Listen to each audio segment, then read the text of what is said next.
Hello wonderful interpreters, and thank you again for tuning in. As we have informed you before, the election will start on June 29th, which is this Wednesday. In this video, I'm going to talk about the voting process and details about the voting period as explained to us by the Public Employment Relations Commission, better known as PERC.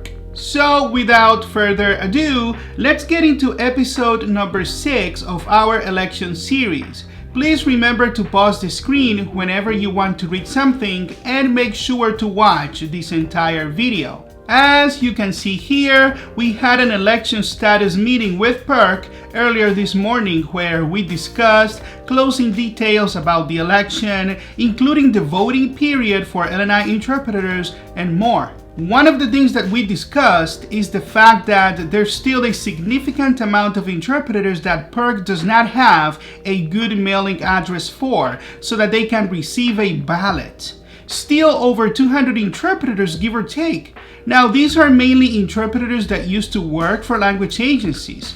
So PERC also informed us this morning that interpreters are still contacting PERC to update their mailing address in order to receive a ballot. So you're free to email them to do the same, following the instructions that you see on the screen from the election notice posted on LNI's website. Now, what you see here is a draft of the voting instruction letter provided to us by PERC. This is what eligible LNI interpreters will be receiving by mail, more or less. The actual letter that you end up receiving may or may not change at all from this one, but you'll be getting it soon. Now let's start here on the left where it says that there will be 2 voting periods. The reason for this is that the company running the election has pre-scheduled maintenance days for their system. That's going to be on July 9 and the 10th.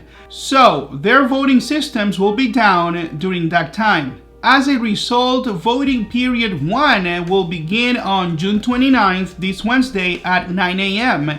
through July 8, 2022 at 11:59 p.m. Then IntelliVote will have their maintenance break for a couple of days. Then the second period will begin on July 12th at 9 a.m. through July 22nd at 9 a.m. Notice that it says here you may only vote once during one of these 2 periods. It says here that you can vote using the internet or by phone. To vote by internet or electronically, you gotta go to this website and follow the instructions. If you want to call instead to vote, you can call the voting phone number here and follow the instructions as well. If you get interrupted voting electronically, you may re-access the system in order to complete your voting. Here you see the 3 choices on the ballot as of today, asking for your representation choice. If you need help voting, you can also call the voter helpline assistance. You see the number here. This is very important. You can also call this number to request a ballot if you didn't get one by June 29. Maybe you used to work for a language agency and didn't get a ballot, so you can call this number anywhere from 8 a.m. to 4 p.m. If nobody answers, please leave a message requesting a ballot, including your full name and your contact information like your phone number, email address, and so on, so that a PERC representative can actually reach out to you.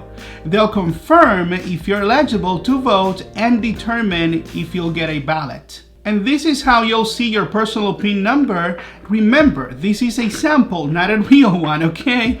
But the important thing here is that you cannot share this PIN number with anyone. That's why you're getting it directly in your mailbox. Now, the last thing is that this is a secret ballot, so your vote is entirely confidential. So please don't be afraid. For those of you that have asked me if Interpreting Works will have access to this information, please know that your vote is secret. So what happens after the election? Well, PERC informed us that the results will be ready by July 22nd. At that time, the party that gets the majority, meaning 51%, will win the election. If that doesn't happen, there will be a runoff election, as you see here from PERC's website. By the way, a runoff election is actually a requirement by Washington state law.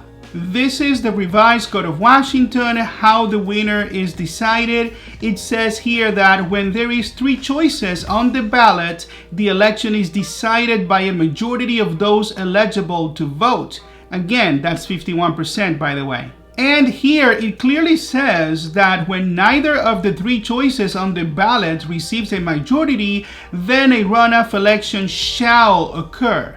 Nothing here says this is optional for PERC.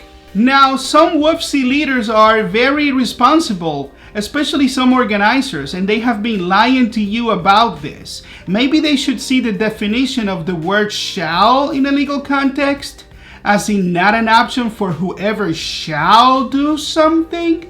You see, from what many interpreters are telling us, these WFC leaders are saying that we won't have time to negotiate a contract with the state by October 1st. But let's see what the law actually says. So, addressing election for interpreters, the revised Code of Washington here says that there shall be collective bargaining. You see, once again, the word shall, as in it has to happen. Now, the real issue is the October 1st deadline, which is real, but it is a deadline to request funds to the legislature for benefits that a union will have already negotiated for by that time.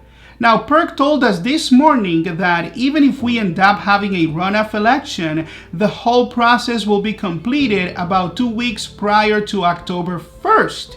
Which may leave us with only 2 weeks to negotiate a contract and submit a request for funds by October 1st. Well, we would want more time, of course. 2 weeks is actually enough time to get it done, as unions have negotiated contracts before in a matter of days, sometimes in a week or less.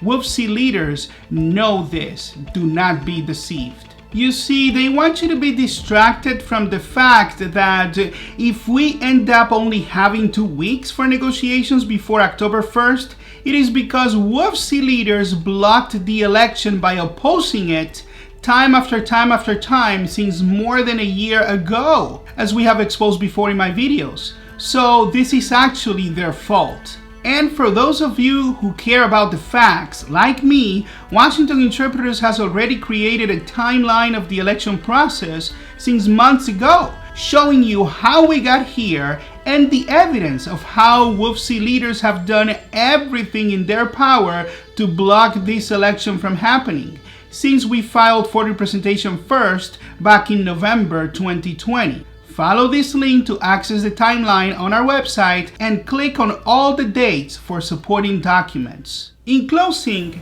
now you get to decide who will represent us as LNI interpreters. You will be voting secretly, and your vote will be confidential, as you have seen here. You see, there by yourself with your ballot, you'll be able to reflect and think about which union has been fighting for your best interests. Which union has been fighting for all of us to have more appointment options with a dual system, fighting for you to get video and telephonic appointments directly since the pandemic, and of course, the union that has a track record of keeping LNI accountable. Washington Interpreters is your union. Please like, comment, and subscribe to our channel in order to keep on getting more relevant information for our interpreting community. See you in the next video. Do not lose hope. And as always, God bless.